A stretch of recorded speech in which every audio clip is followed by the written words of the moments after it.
के शो में। कराची महकमा एंटी करप्शन का डीएमसी मलीर के दफ्तर पर छापा। तरक्याती और इलेक्ट्रिकल वर्क्स की मद में 123 मिलियन रुपए की मुबैना बदनवानी। जाली बिलिंग के जरिए गुज़श्ता 2.5 साल में 9 करोड़ रुपए का गबन।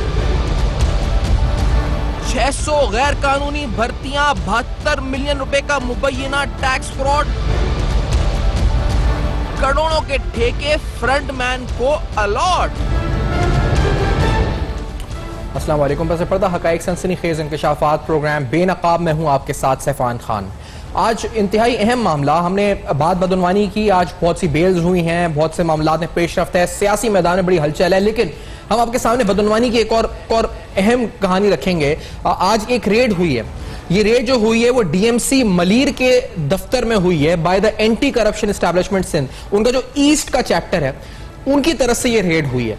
उसमें कुछ अहम तफसीलात सामने आई हैं, यानी जो फुटेजेस हैं वो आप स्क्रीन है, जो तफसीलात सामने आई वो आपको बताते हैं, क्योंकि इस तफसीलात के मुताबिक जो एंटी करप्शन ने डीएमसी मलीर के हेड ऑफिस पे ये छापा मारा है। अभी ये हेड ऑफिस है जो इनका सेंट्रल ऑफिस है डीएमसी मलीर का, यहां पर ये छापा मारा गया।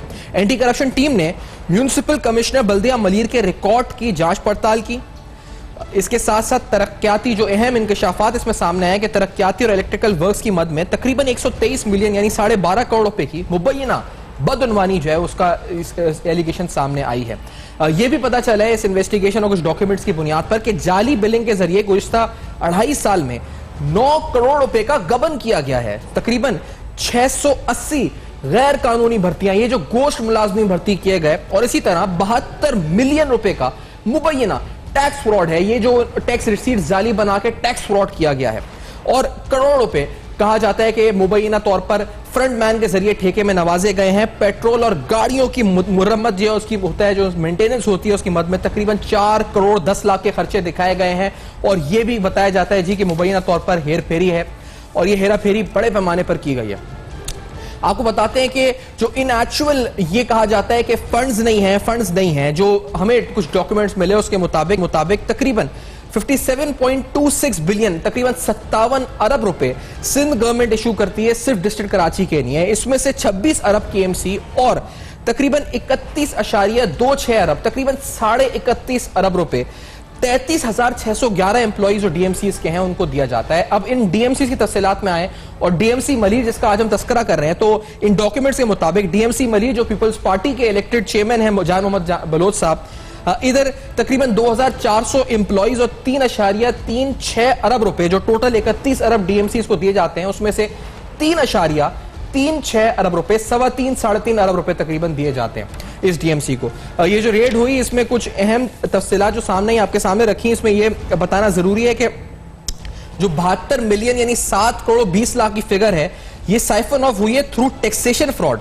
यहां एक्चुअल कलेक्शंस को शो किया जाता है पेपर्स के ऊपर less bye skipping account deposits जो है उसको स्किप करके एक्चुअल कलेक्शन को कम दिखाया जाता है। इसी तरह से जो मुख्तलिफ चीजें सामने आई, एंटी करप्शन ईस्ट जो एस डिपार्टमेंट ईस्ट ने जो जोन है ईस्ट की उसने जो रेड किया उसमें उसके मुताबिक ये मामला जो है अरबों रुपए तक का बनता है, जितनी टोटल हजम है इस करप्शन का अरबों रुपए तक जाता है जो ये करप्शन हुई है। तो ये डीएमसी की बात है, ये कराची में इख्तियारात की बात है, लेकिन ये पैसे के गबन की बात है कि इख्तियारात और पैसा होने के बावजूद क्या यहां बदनवानी हो रही है या धांधली हो रही है, ये बड़े अहम सवाल है। शहजाद भट्टी साहब साबिक डीजी नैब मेरे साथ मौजूद हैं, आसिफ हसनैन साहब पीएसपी से, और साहब भी हमारे साथ कुछ देर में साथ होंगे। शहजाद भट्टी साहब, बड़ी हैरानकुन तफसीलात है ये जो हमने आज रेड देखी, इसकी तफसीलात जो सामने आई, और ये तो कहते हैं फंड्स नहीं है, यहां पर तो पूरी फेरिस्त मौजूद है, एम्प्लॉयमेंट से लेकर यहां पर पेट्रोल की मद में, फ्यूल की मद में, डेवलपमेंट, इलेक्ट्रिकल वर्क्स, हर तरफ जाली बिलिंग,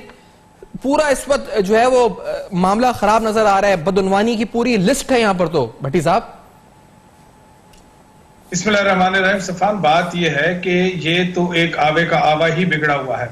अब जहां एम्प्लॉय जो है वो ही घोस्ट एम्प्लॉइज होंगे, या अगर एम्प्लॉइज हैं तो वो पैसे दे के आए हुए हैं, उन्होंने रिश्वत दे के अपॉइंटमेंट ली हुई है, तो ये चीज तो जब ऐसी होगी तो आगे तो बदनवानी का एक फिर सिलसिला चलता चला जाएगा।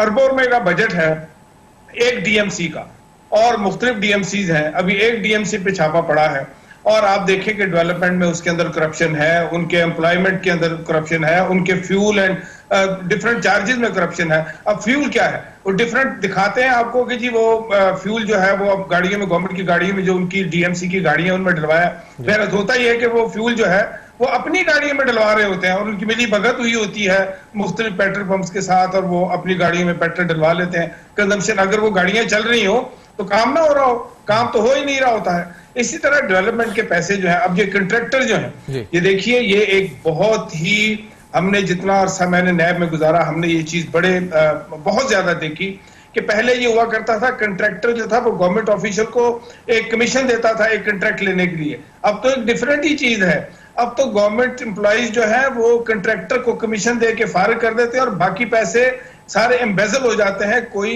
वो जो काम है डेवलपमेंट का वो होता ही नहीं है, सिरे से होता ही नहीं है। जाली क्रिएट किए जाते हैं कंट्रैक्ट, जाली वर्क्स क्रिएट किए जाते हैं, उसके ऊपर अपने उन लोगों को जो फ्रंटमैन होते हैं, जो उन्होंने पाले होते हैं, उनको वो कंट्रैक्ट जो है वो दे दिए जाते हैं और पैसे अब हजम कर लिए जाते हैं। उस कंट्रैक्टर को 15-20% दे के साइड पे कर दिया जाता है।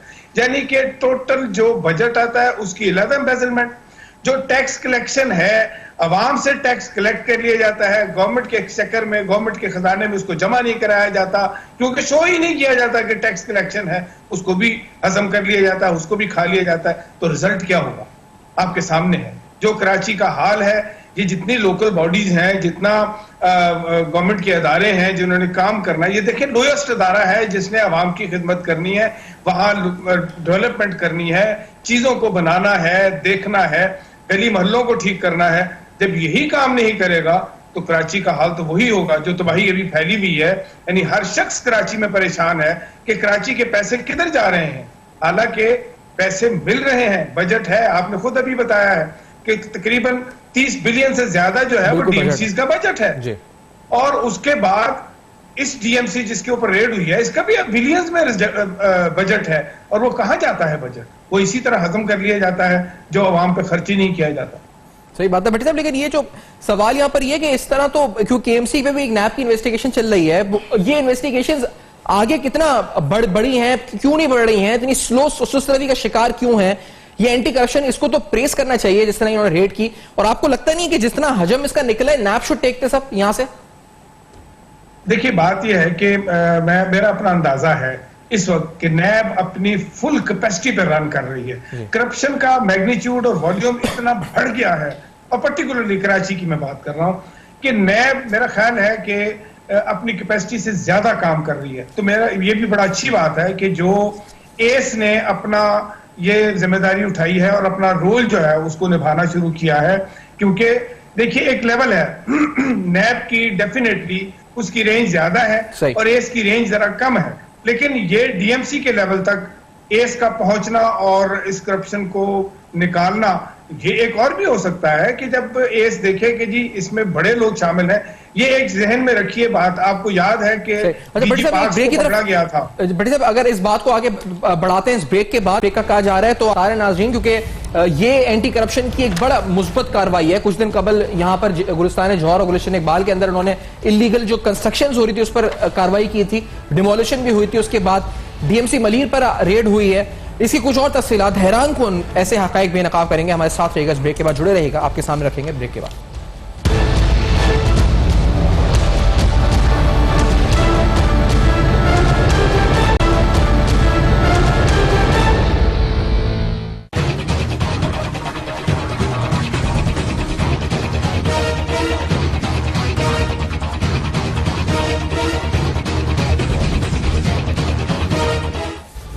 Welcome back. आप देख रहे हैं बेनकाब, और बेनकाब में अहम तरीन हकाइक, अहम तरीन सवाल हम उठा रहे हैं डीएमसी की परफॉर्मेंस के ऊपर। आज एक और सवालिया निशान आपके सामने ये फुटेज रखते हैं। कुछ दिन कबल यानी कुछ माह कबल जब ईद के बाद कराची शहर में बारिशें थी, यहाँ पर बहुत सा इस वक्त कोई पुरसाने हाल नहीं था, पूछने वाला नहीं था, तब कचरे पे बड़ा शोर था, डंप हो रही थी, ये मरे हुए जानवर डंप किए जा रहे थे और ये डीएमसी मलीर में हो रहा था। ये मरी हुई भैंसें पड़ी हुई थी, इनको बजाय उठाने के इनको दबाया जा रहा था, कचरे में मिट्टी डाल के दबाने की कोशिश की जा रही थी। ये डीएमसी मलिर में हो रहा था। जब हम सवालात उठा रहे थे कि आखिरकार ऐसा क्यों हो रहा है, आखिरकार क्या यहाँ कोई पूछने वाला नहीं है, क्या फंड्स नहीं है, क्या डीएमसी या डिस्ट्रिक्ट एडमिनिस्ट्रेशन के पास सहूलियात नहीं है, मशीनरी नहीं है कि वो उठा सके इन भैंसों को, उस वक्त ये सारे सवालात उठ रहे थे। लेकिन पैसे भी हैं, फंड्स भी हैं, गाड़ियां भी हैं, गाड़ियों के मेंटेनेंस के नाम पर करोड़ों रुपए भी खर्च किए जा रहे हैं, लेकिन इन भैंसों को उठाने के लिए शायद वो फंड्स नहीं थे, इन भैंसों को उठाने के लिए वो खर्चा नहीं किया जा सकता था।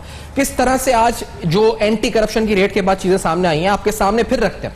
आज एंटी करप्शन की रेड हुई, आज एंटी करप्शन ने हेड ऑफिस मलीर डीएमसी का रेड किया, यहां छापा मारा। एंटी करप्शन की टीम ने, एंटी करप्शन ईस्ट की टीम ने म्यूनिसिपल कमिश्नर बल्दिया मलीर के रिकॉर्ड की जांच पड़ताल करी। जब जांच पड़ताल की तो उसमें बात पता चली, जो एविडेंस सामने आया उसके मुताबिक तरक्याती और इलेक्ट्रिकल वर्क्स की मद में तकरीबन 12 करोड़ 30 लाख रुपए 123 मिलियन रुपीस की बदउनवानी है मुबैना तौर पर। इसी तरह जाली बिलिंग और फेक बिलिंग्स के जरिए गुज़िश्ता 2.5 साल में 9 करोड़ रुपए 90 मिलियन रुपीस का गबन किया गया। ये फेक बिलिंग जो है M&R जो उस पर वर्क्स होते हैं उसमें की गई। इसी तरह 680 गैर कानूनी भर्तियां गोश्त मुलाजमीन की, 72 मिलियन रुपए टैक्स फ्रॉड और करोड़ रुपए के ठेके कहा गया जी के इन डॉक्यूमेंट्स के मुताबिक फ्रंट मैन को अवार्ड किए गए कॉन्ट्रैक्ट्स। और पेट्रोल और गाड़ियां जो आप देख रहे थे, इनकी मुरम्मत की मद में 4 करोड़ रुपए, मुरम्मत और फ्यूल की मद में 4 करोड़ 10 लाख रुपए की मुबैना हेरा फेरी सामने आई। आसिफ हसनैन साहब भी हमारे साथ मौजूद है, सीनियर रहनुमा पीएसपी के, ख्वाजा नवेद साहब भी सीनियर माहिर कानून, और शहजाद भट्टी साहब साबिक डीजी नैब साथ मौजूद हैं। आसिफ हसनैन साहब, आपने बड़ा इस पे मामला उठाया, पीएसपी ने मामला उठाया, फंड्स नहीं है डीएमसी के, ये कहते हैं आप लोग बेनकाब करते रहे हैं। ये एक और माजरा, आज तो एंटी करप्शन खुद सिंध गवर्नमेंट का ये इदारा है, यानी एंटी करप्शन एस्टैब्लिशमेंट है, ये मलीर पीपल्स पार्टी के अंडर आता है। ये क्या हो रहा है सर हमारे फंड्स के साथ, किस तरह पैसे को खर्च किया जा रहा है, ज़िया हो रहा है, क्या हो रहा है आसिफ हसनैन साहब? बिस्मिल्लाहिर्रहमानिर्रहीम। सफ़ान, बिल्कुल इसी तरह से है जिस तरह आपको याद होगा कि जब प्रोग्राम हुए आपके या किसी और चैनल्स के, हमने बाकायदा फिगर्स के साथ बताया कि कितने फंड मिलते हैं, प्रॉपर्टी टैक्स की मद में कितना मिलता है, ओजेडी की मद में कितना मिलता है, दीगर जो डिस्ट्रिक्ट एडीपी के जो फंड होते हैं उसमें जो प्रोजेक्ट करोड़ों अरबों रुपए के होते हैं उसकी क्या पोजीशन होती है, किस तरह कॉन्ट्रैक्टर्स को अवार्ड किए जाते हैं, किस तरह अपना कमीशन लिया जाता है, ये सारी चीज़ें डिस्कस होती रही। बिल्कुल आप सही कह रहे हैं कि मैं कहता हूँ कराची के लोगों को अब ये समझ में आ जानी चाहिए ये बात कि ये सारा का सारा कैमोफ्लेज है। ये सारे पैसे देखें, मलीर डेवलपमेंट की आप बात करें या फिर आप किसी और डिस्ट्रिक्ट की बात करें, करप्शन में अगर डिस्ट्रिक्टों की बात करें तो मलीर बिल्कुल बहुत ज़्यादा उरूज के ऊपर है। उसकी सबसे बड़ी वजह है कि मलीर का एक बहुत बड़ा एरिया देही इलाकों पर मुश्तमिल है, और देही इलाकों में जो 80% इलाके हैं वहाँ पर तो डेवलपमेंट के सिर्फ फाइलें बनती हैं, वहाँ पर डेवलपमेंट के पैसे ले लिए जाते हैं, जिसके कमीशन होता है वो कमीशन ले लेता है, जो पैसे कॉन्ट्रैक्टर को होते हैं वो ले लेता है, और बाकी पैसे फारिग हो जाते हैं। तो डिस्ट्रिक्ट मलीर में तो ये 80% इसी किस्म की सिचुएशन है। और कितने इससे पहले जो है वो डिस्ट्रिक्ट चेयरमैन आए, टाउन नाज़मीन आए, और यही सूरत हाल रही। वजह उसकी है कि वहाँ कोई जाता नहीं। देखें, एंटी करप्शन ने तो आज ये सिर्फ छापा मारा है, मुझे नहीं पता कि इसकी सूरत हाल किया है, अच्छी बात है, लेकिन मुझे ये ज़रूर पता है कि ये 4.5 साल मुकम्मल हो गए हैं, 6 महीने और रह गए इस बल्दियात को, और 3 से 4 महीने में इलेक्शन जो है वो अनाउंस हो जाएंगे। तो ये सारी चीज़ें इसी तरह चलेंगी, और एंड ऑफ द डे जैसे ही ये बल्दियात फारिग होगी ये सारे केसेस जो है फारिग हो जाएंगे। ये शहर जो इसका सिंध का बोर्ड ऑफ रेवेन्यू है उसको 100% ये रेवेन्यू करके दिया है पिछले साल में। जहां हम फेडरल की बात करते हैं वहां पर सिंध का जो कराची का जो टारगेट था वो कराची ने अपना पूरा टारगेट पूरा करके दिया है। और यही बहुत बड़ी बदकिस्मती है कि ये सारे पैसे जो दिए जा रहे हैं डिस्ट्रिक्टों को या केएमसी को दिए जा रहे हैं, आज इस शहर के लोग ये नहीं कह रहे कि हमें कोई अच्छी एजुकेशन दे दो, हमें अच्छी हेल्थ की सहूलतें दे दो, हमारे हॉस्पिटल अच्छे। आज इस शहर के लोग इस सतह तक आ गए हैं, उस शहर पे जो शहर दे रहा है, फेडरल को भी 3,000 जो है अरब रुपए सालाना जो है टैक्सेस दे रहा है, 250 अरब रुपए के करीब जो है वो सिंध को दे रहा है, और आज वो कह रहा है कि मेरा कचरा उठा दो, मेरा सेवरेज साफ कर दो, मेरे बच्चे कचरे पे पल रहे हैं, सेवरेज पे पल रहे हैं। ये इस सूरत हाल पे, और आपको जानबूझकर इस तरफ इंगेज किया जा रहा है ताकि कौम इसी तरफ लगी रहे और ये अपनी करप्शन, अपनी लूट मार इसी तरह करते रहे। मैं आपको बताऊं कि इस वक्त जो सूरत हाल है, डीएमसी के सिर्फ अफसरान और केएमसीज के अफसरान की लिस्ट निकालें और निकालने के बाद उसको एफआईए या नैब को दें और उससे कहें कि जाकर जरा ये पता करें इनकी कितनी शादियां हैं, उनसे पता करें इनके कितने बैंगलोज हैं।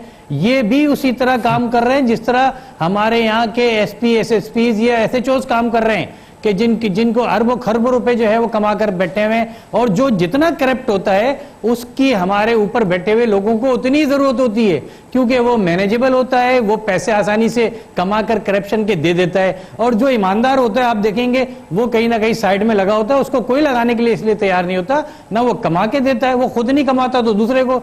यही सूरत हाल। लेकिन आप ये क्यों कह रहे हैं आसिफ साहब कि ये 4 महीने में 6 महीने में फारिग हो जाएंगे केसेस? ये मतलब इसके बाद तो ये पकड़ धकड़ होनी चाहिए ज्यादा, कि अकाउंटेबिलिटी ठहराई जाए आगे इलेक्शन से पहले, जो पिछलों ने गबन किया मुबैना, तो ये फारिग हो जाएगा। देखें ये पकड़ दकड़ इसलिए नहीं हो सकती, ये सारी जो सूरत हाल है वो इसलिए आर्जी तौर पर मैं कह रहा हूं कि जब अपर लेवल पर मौजूद गवर्नमेंट के लोग, मिनिस्ट्रियों में बैठे हुए लोग, जब वो अपना पैसा बांध देते हैं कि भाई लोकल गवर्नमेंट जो है हमें पर डे पर मंथ इतने पैसे पहुंचाएगी, वो अपना काम करे ना करे, हम आपको जो फंड दे रहे हैं उसमें से सैलरियों की मद में इतने, उधरटी की मद में इतने, कॉन्ट्रैक्ट की मद में इतने, ये पैसे आपने पहुंचाने हैं। तो जाहिर सी बात है जब ऊपर अपर लेवल पर गवर्नमेंट में बैठे हुए लोग जो है करप्ट हो जाएंगे तो नीचे ब्यूरोक्रेसी से लेकर एक आम क्लर्क तक उसको पता है कि भाई ये पैसे, वो खुद तो जमा करता है पैसे और पहुंचाता है, तो उसको पता है कि ये पैसे जो मैं पहुंचा रहा हूं, जिसको पहुंचा रहा हूं उसने मेरी अकाउंटेबिलिटी करनी क्या है। और ये आपके जितने इदारे हैं एंटी करप्शन या दीगर, ये तो मजबूर होते हैं। आपका सिस्टम इतना पॉलिटिसाइज हो गया है कि इनको पता होता है कि जी इनके बैठे हुए अफसरान को कि भाई मेरी प्रमोशन, मेरे मामला, मेरी नौकरी, ये सारी डिपेंड करती है सिंध गवर्नमेंट के उस सारे सिस्टम पे या सूबाई गवर्नमेंट के सिस्टम पर। लिहाजा वो भी बेचारे जो है वो नहीं कर पाते, एक हद तक जाते हैं और उससे आगे लाइन पर उनके पर चलते हैं। केएमसी अफसरान का ख्वाजा साहब आपसे पूछेंगे, क्योंकि अभी एक मशहूर थे लियाकत कायम खानी, वो अभी तक नैब के केसेस उन पे बन रहे हैं, भुगत रहे हैं उन केसेस को, उनकी जायदादें, उनके घर, उनकी तफसीलात, बाथरूम बड़े बड़े नजर आए थे सामने। तो ये बात सामने आई थी कि महकमा बागात का एक अफसर कंसल्टेंट जो है वो इतने अरबपति और इतने खरबों रुपए, अरबों रुपए की जायदाद छुपा के बैठा हुआ है। डीएमसी छोटी छोटी वहां पकड़े, वहां पे करोड़ों पे निकल रहे हैं। ये हो क्या रहा है भाई साहब? सर ये जितना आप इसमें डीप जाएंगे तो आपको पता नहीं क्या क्या मालूमात मिलेंगी, क्योंकि सारा ये जो बजट जाता है वो इन्हीं छोटे लोगों के थ्रू जो है खाया जाता है, और ये जो है आधा खुद रखते हैं, उससे कम ऊपर पहुंचाते हैं। तो नतीजा ये है कि ये ज्यादा अमीर होते हैं। बल्कि मेरा मशवरा ये है कि ये जो केस अब छापा तो एंटी करप्शन में मार दिया है, लेकिन अब तकल्लुफ ना करे, एंटी करप्शन से इसकी इन्वेस्टिगेशन लेके नैब के हवाले कर दी जाए, ताकि जो मुल्जमान हैं इनका 90 दिन का रिमांड हो जाए और फिर नैब का रेफरेंस दाखिल हो। क्योंकि एंटी करप्शन वाले जो है उनका जो तरीका तफ्तीश का है वो इतना माहिराना नहीं है, ना इतना जालिम है जितना नैब का माहिराना है और जितना टेक्निकल है। और ये जो खाए गए पैसे होते हैं ये बड़ी टेक्निकली खाए जाते हैं। तो ये जो नैब के इन्वेस्टिगेटिंग ऑफिसर्स हैं उनकी स्पेशल ट्रेनिंग है, उनको तजर्बा भी हो गया है पकड़ पकड़ कर। तो मेरा मशवरा ये है कि इस केस को फौरी तौर पे जो है ट्रांसफर कर दिया जाए नैब में, और नैब इसका कॉग्निजेंस ले ले, क्योंकि ये करोड़ों का केस है और अभी जब नैब में जाएगा तो कई करोड़ और आगे निकल आएंगे। तो करोड़ों का केस नैब की ज्यूरिडिक्शन बनती है और उन्हें चाहिए कि वो तकल्लुफ ना करें, इसे फौरी तौर पे अपने पास ले लें। लेकिन भाई साहब एक बात और है कि जैसे अगर आप किसी को पैसे देते हैं और आप समझते हैं कि वो उस पैसे में चोरी कर रहा है, तो आप आइंदा देते हुए सोचते हैं पैसे। सिंध हुकूमत डीएमसी को पैसे देती है, जब अभी कचरा उठाने के लिए क्लीन कराची कैंपेन में दिए पैसे, तो वो सोचती है कि जो पैसा दे रही है वो खर्च भी हो रहे हैं नहीं हो रहे? सर देखिए क्या करती है वो, ये स्टोरी के बाद ही पैसा देंगे, क्या करेंगे? सर ये बिल्कुल वैसे ही है जैसे वो सैलाब से पहले पुश्ते बनाने होते हैं ना वो नहरों के। सबसे ज्यादा करप्शन उस वक्त होती है क्योंकि वो सारे पुश्ते बह जाते हैं और सैलाब भी आ जाता है, लेकिन ठेकेदारों को सबको पेमेंट उससे पहले ही हो जाती है। इसी तरह कचरा जो है सर, कचरा तो एक ड्यूटी है उठाने की। पहले यही जमादार उठाते थे, यही केएमसी के ट्रक होते थे, कभी हमने सुना नहीं था। लेकिन जब ये सॉलिड वेस्ट मैनेजमेंट बोर्ड बन गया, फिर उसमें वो डॉलरों के हिसाब से ठेके दिए गए कि जी फलानी कंपनी आएगी तो चाइनीज आएगी। उसमें भी बड़ी कहानियां हैं कि वो चाइनीज नाम होता है, कंपनी इधर के बंदे की होती है, एक चीना बेचारा पकड़ लाते हैं, उसको सीईओ बना देते हैं, बोला जी ये चाइनीज हो गई, उसका नाम चीनी में रख देते हैं। तो बात यह है कि वो सारी टेक्निकल जो काम करने वाले हैं वो बड़े माहिर होते हैं। वो बताते हैं कि टेका चाइनीज कंपनी को दिया, वो चाइनीज कंपनी होती क्या है, वो बंदा तो ऐसे ही बेचारा, वो उसको तनख्वाह दे देते हैं या थोड़े बहुत पैसे देते हैं, वो चला जाता है। जो डमी मालिक बना होता है, मालिक उसके सब यही है, पाकिस्तान में है, डॉलरों में पैसे वो ले रहे हैं और कोई काम नहीं होता। तो कचरा कभी आपने पहले सुना था? जब से ये सॉलिड मैनेजमेंट बोर्ड बना और वेस्ट वाला और ये बना तो कचरा भी इशू बन गया है, वरना कचरा सारी जिंदगी साफ होता रहा है, कभी सुना भी नहीं था कि इस पे अरबों रुपए और करोड़ों रुपए रिलीज हो रहे हैं सिर्फ कचरा उठाने पे। अच्छा, ये भी बड़ा टेक्निकली काम हुआ शायद भट्टी साहब, क्योंकि ख्वाजा साहब भी कह रहे हैं कि नैब के अफसरान इस पे बात कर सकते हैं, तो ये क्योंकि बड़ा टेक्निकल काम हुआ है, आपने भी इसकी प्रेस रिलीज भी अगर पढ़ी हो तो इधर M&R वर्क्स जो थे, M&R वर्क्स, वो पेपर्स पर हुए थ्रू फेक बिलिंग, यानी पेपर्स पर हुए। ऐसे हमने सुना था 20 फाइलें लियाकत कायम खानी से मिली थी, जो पेपर है पार्क्स बने हुए थे, इन एक्चुअल पार्क्स नहीं थे। फिर इसी तरह का वारदात ही यही है सर। हाँ, और इसमें तकरीबन 9 करोड़ रुपए 2.5 साल के अंदर इस तरह खर्च किए गए। फिर ये 4 करोड़ रुपए पेट्रोल और गाड़ी की मेंटेनेंस की मद पे खर्च हो गए, जो गाड़ियां हैं या नहीं पेट्रोल जितना भी 4 करोड़ रुपए उस पर आपने खर्च कर दिया। इसी तरह यहां पर डेवलपमेंट और इलेक्ट्रिकल वर्क्स में 123 मिलियन रुपए, उसका कुछ पता नहीं, गोस्ट एम्प्लॉइज 680। तो ये भट्टी साहब, ये किस तरह होता है? ये टैक्सेशन की बात आप बता रहे थे, टैक्सेशन फ्रॉड भी स्पेशली किस तरह होता है? 7 करोड़ 20 लाख का ये कौन सा टैक्स है? जो हम पार्किंग का टैक्स देते हैं, ये जो हम प्रॉपर्टी टैक्स देते हैं, कौन सा टैक्स है ये जिस पर ये गबन हुआ है ये डीएमसी की तरफ से 72 मिलियन का? देखिए सफान, खाय साहब ने एक बड़ी प्यारी बात की कि इनको गवर्नमेंट बजट, आपने सवाल किया था कि गवर्नमेंट फिर इनको बजट क्यों देती है। जी भाई, गवर्नमेंट डीएमसी को बजट इसलिए देती है कि वो वाइट करके गवर्नमेंट को दोबारा वापस जाना होता है ताकि वो उसको हजम किया जा सके। अभी आप जो पहले आपने डीजी पाक की बात की थी, तो हमेशा याद रखें कि जब नीचे से कोई करप्शन हो रही होती है तो ऊपर वालों के लिए भी हो रही होती है और उनको हिस्सा जाना होता है। अगर एक क्लर्क करप्शन करके कुछ पैसे अपनी जेब में डालता है तो कितने क्लर्क इकट्ठे करके एक हिस्सा अगर को 15% या 20% का इकट्ठा करते हैं तो वो कितने % बन जाता है उनके बॉस के पास जब पहुंचना होता है। तो ये चीज इसी तरह है, ये कोई ठेके नहीं हो रहे होते, कोई काम नहीं हो रहे होते। जिस तरह उन्होंने पुश्तों की बात की है, कंट्रैक्टर्स को एक जॉब क्रिएट करके उसके ऊपर उनको कहा जाता है अपनी कोटेशनें दे दें और उनको कहा जाता है ये लो तुम अपने 20% और बाकी जो है वो पैसे रेगुलराइज हो गए, खर्च शो कर दिए गए और वो हजम कर लिए जाते हैं। टैक्स ये है कि अवाम से जो टैक्स लिया जाता है उसके ऊपर हमने जो अपनी आंखों से देखा कि जाली रसीदें बनी होती हैं अदारों के अंदर और वो अवाम को नहीं पता होता कि ये असल रसीद नहीं है, असल स्टैंप नहीं है। वो ये खुश हो रहे होते हैं कि जी हमारे पास रसीद मौजूद है और ये गवर्नमेंट को हमने टैक्स जमा करा दिया है, जबकि अदारा ये कर रहा होता है कि वो टैक्स की जाली रसीद इशू कर देते हैं उनको और गवर्नमेंट के एक्सचेकर में या गवर्नमेंट के पास वो टैक्स नहीं जा रहा होता और वो टैक्स भी जो है वो भी ये हजम कर रहे होते हैं। जाली गोश्त लोगों का जो भर्ती का है, ये तो एक बहुत पुराना तरीकाकार हो गया है कि लोग हैं ही नहीं है, 600-700 बंदा नहीं है, उनकी तनख्वाहों का आप अंदाजा करें कि वो बजट में से तनख्वाहें जा रही हैं और वो किसी और के पेट में जा रही हैं और कोई काम, तो जब बंदे ही नहीं है तो काम कैसे होगा? जैसे खालिद साहब कह रहे थे कि पहले भी तो कचरा उठाया जाता था और पहले ना इतनी टेक्निकल चीजें होती थी, आम लोग उठा लेते थे। लेकिन अब मसला ये है कि जो बात हो रही है कि जी नैब उठा ले इस केस को, मैं एग्री करता हूं। मुझे तो एक मैं माजरत के साथ ये भी शक मुझे होता है क्योंकि एस जो है वो एक प्रोविंशियल गवर्नमेंट का अदारा होता है और वो टोटली डिपेंडेंट होता है प्रोविंशियल गवर्नमेंट के ऊपर, उनकी तरफ ही वो देखता है, उसकी प्रमोशनें, उनकी तनख्वाहें, हर चीज उसकी तरफ आना होता है। और इसलिए हमेशा नैब ने ये कहा है कि जी एस का जो कानून है उसको भी बदलने की जरूरत है, उसको ज्यादा स्ट्रांग बनाने की जरूरत है ताकि एस भी हाथ डाल सके, उसके पास प्रोविजन हो। लेकिन नैब क्योंकि आप देखिए कि इतना वॉल्यूम और मैग्नीट्यूड करप्शन का फैल गया है कि नैब इतने बड़े बड़े केस उठा के, मेरा ख्याल अपना जाती है कि नैब इस वक्त अपनी पूरी कैपेसिटी पे काम कर रहा है। उठाना तो ये भी इस तरह के केस को भी नैब, क्योंकि नैब के पास ये कानून मौजूद है तो वो किसी केस को भी किसी जगह से अपने पास ट्रांसफर कर सकते हैं। जी, इस पे एक ब्रेक का कहा जा रहा है तो उस पर मजीद बात भी करते हैं। अहम बात है, आपने कहा ऑलरेडी बहुत लोड है नैब के पास। आज अहम तरीन बात हो रही है डीएमसी के ऊपर, उनके अखराजात के ऊपर, वहां होने वाली मुबैना बदनवानी के ऊपर। आज एस की एक रेड, कुछ हैरानकुन इंकशाफात इसमें हुए। मजीद तफसीलात इस ब्रेक के बाद बेनकाब में हमारे साथ जुड़े रहिएगा।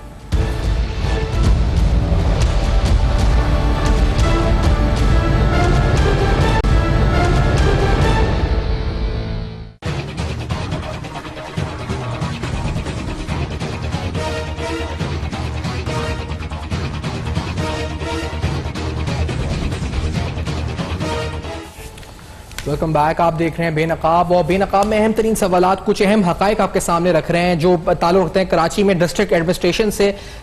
किस तरह यहाँ पर फंड्स का मुबैना तौर पर बंदरबाट कॉन्ट्रैक्ट्स का अवार्ड किया जा रहा है। एक मिसाल KMC की हमने देखी थी लियाकत कायम खानी के वक्त में, और वो बहुत बड़ी मिसाल थी कि एक कंसल्टेंट पार्क्स का वो कितने अरबों रुपए की जायदाद बना लेता है। आज एक DMC मलीर की मिसाल सामने आई जहां पर एक रेड होती है, डॉक्यूमेंट से पता चल रहा है कि fake billing, fake invoices, fake contracts, इन सब के जरिए करोड़ों रुपए की इस वक्त जो है मुबैना तौर पर बदनवानी की जा रही है। और ये करोड़ों रुपए की लिस्ट है पूरी जो सद बनती है जो एंटी करप्शन ने जारी की है।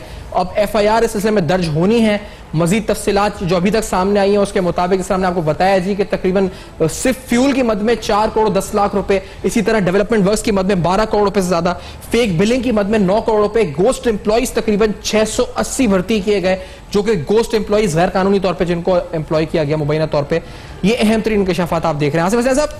तो अब ऐसे में कहां कराची के जो बुनियादी मसाइल हैं वो कुत्ता काटने से लेकर यहां पर कचरे के ढेर तक, यहां पर रोडों की सफाई तक, हर जगह पैसे बना। मुझे तो बताया जा रहा है कि जो ये कचरे के हवाले से इन्होंने स्टेशंस बनाए, वहां कचरा डालने के लिए पैसे लिए जाते हैं, वहां बाकायदा ठेकेदार बैठ के पैसे ले रहा है।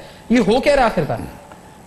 सफान, इसमें एक चीज़ तो बड़ी अहम है कि सिंध वो सूबा है जहाँ पर 300 से ज़्यादा जो ब्यूरोक्रेट्स हैं वो प्ली बार्गेनिंग कर वापस अपनी सीटों पर आकर बैठे हैं। इसका मकसद ये कि इस सूबे की जो ब्यूरोक्रेसी है वो मजमूई तौर पर करप्ट है, और एक करप्ट आदमी कमाकर कुछ चंद करोड़ रुपए देकर प्ली बार्गेनिंग करके और फिर सीट पर आके जो है वो बैठ जाता है, जो अभी 300 से ज़्यादा सूरत हाल है। दूसरी बात ये है कि आपने बात की डिस्ट्रिक्ट मलीर की, कि डिस्ट्रिक्ट मलीर में जो है वो इतने करोड़ों पे फ्यूल की मद में, आपको है डिस्ट्रिक्ट सेंट्रल इतना बड़ा डिस्ट्रिक्ट है जहां पर 55 करोड़ पे फ्यूल की मद में जो है वो साल के दिए गए, सिर्फ फ्यूल की मद में।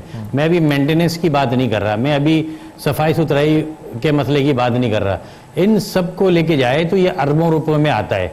और फिर अगर आप देखें तो इनकी वाकईतन सिर्फ फाइलें बनती हैं। देखिए, मैं टाउन नाजिम रहा हूँ, मुझे पता है सारी चीज़ों का कि ये 80% फाइलें बनती हैं और बनने के बाद इसकी पेमेंट हो जाती है, और 20% जो काम भी होता है वो काम भी वो होता है जिसमें उनके अपने कॉन्ट्रैक्टर होते हैं। इस वक्त सारी DMCs में जो सबसे बड़ा मसला है, एक तो अकाउंटेबिलिटी है ही नहीं। देखिए, सिंध गवर्नमेंट अकाउंटेबिलिटी कर नहीं सकती क्योंकि वो खुद करप्ट है। उसके बाद लोकल गवर्नमेंट का जो सिस्टम है उसमें मेयर साहब की सूरत हाल आपके सामने। इसी तरह जो डिस्ट्रिक्ट में जो चेयरमैन है वो इस वक्त जो बड़ी बड़ी लैंड क्रूजर, प्राडो और दीगर जो है खरीद कर इंजॉय कर रहे हैं, और जो है हर चीज में उन्होंने अपने पैसे रखे हुए हैं और करोड़ रुपए वो वसूल लेते हैं। अगर इस वक्त आपके सामने की बात है, अगर कुत्ते को काटने की वैक्सीन जिनके पास नहीं है, जिनके पास स्प्रे करने के चंद लाख रुपए नहीं है, स्प्रे नहीं कर पा रहे शहर के लोगों पर बारिशों में, आलाइशों के वक्त, जो लोग आलाइशें उठाने के लिए उनके पास पैसे नहीं थे, ईद उल अज़हा पे आलाइशें पड़ी रहीं, बीमारियां फैलती रहीं, जिन्होंने करोड़ों रुपए नालों की सफाई की मद में जो है वो खा गए, इसलिए कि उनको ये पता है कि हमें कोई पूछने वाला नहीं है। और जो लोग ऊपर बैठे हैं वो इतने करप्ट हो चुके हैं कि जब वो उनसे सवाल करेंगे तो अल्टीमेटली वो कैसे सवाल कर सकते हैं। आपकी जितनी DMCs है और KMCs है, मैं अगेन आपसे कहता हूं कि इनके जितने भी ब्यूरोक्रेट हैं, उन ब्यूरोक्रेटों को भी, डिस्ट्रिक्ट चेयरमैन को भी,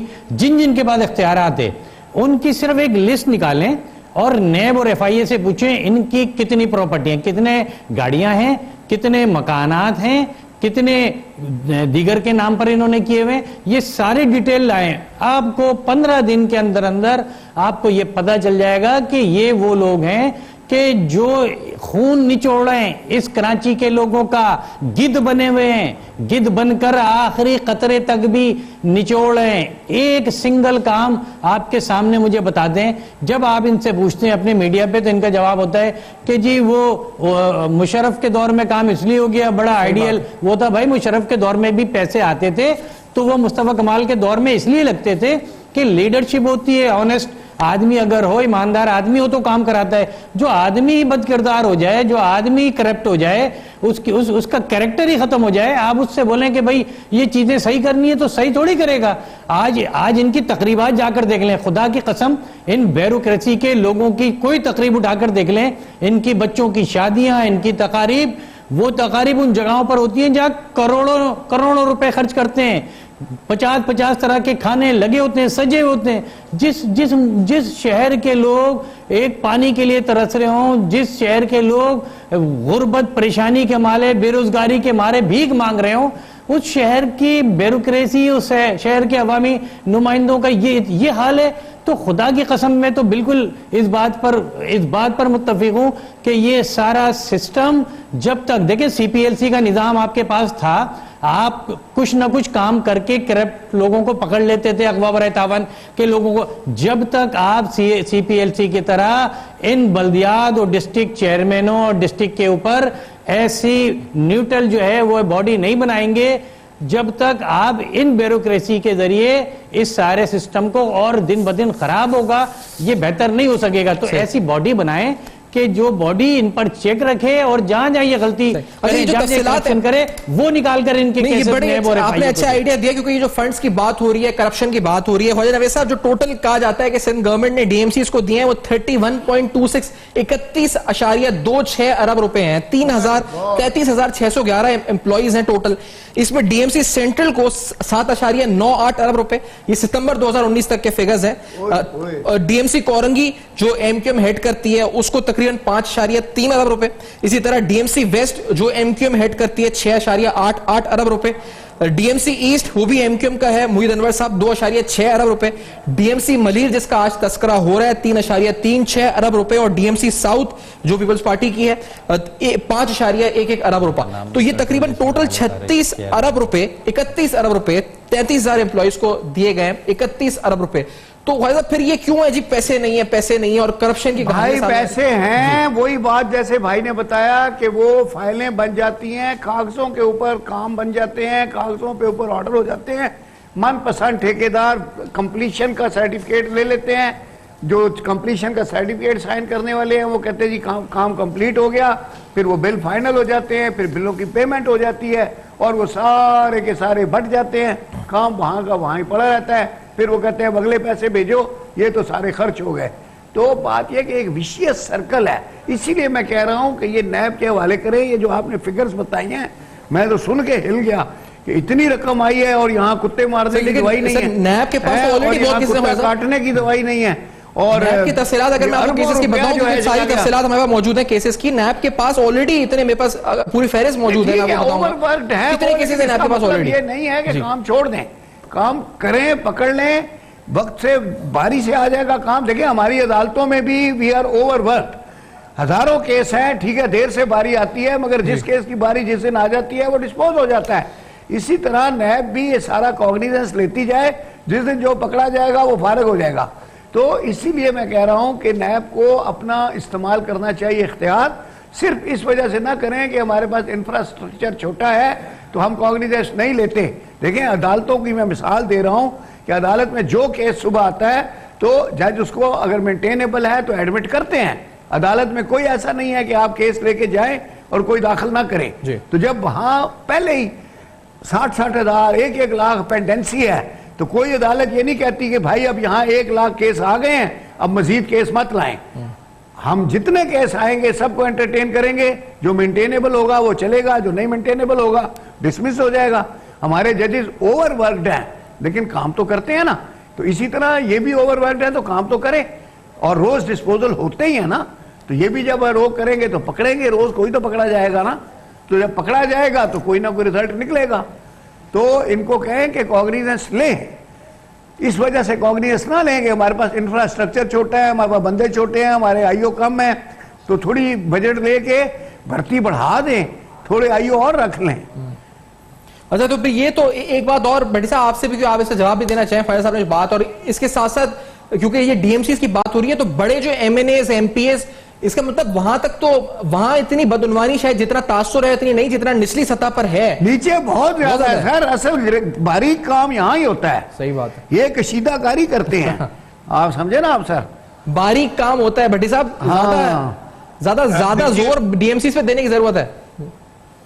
बारीक काम बात यह है कि हर लेवल पे उस लेवल की करप्शन होती है और वाकई करप्शन का बहुत हैवी मैग्नीट्यूड है। जैसे आसफ साहब ने भी बात की और खाया साहब ने भी बात की है।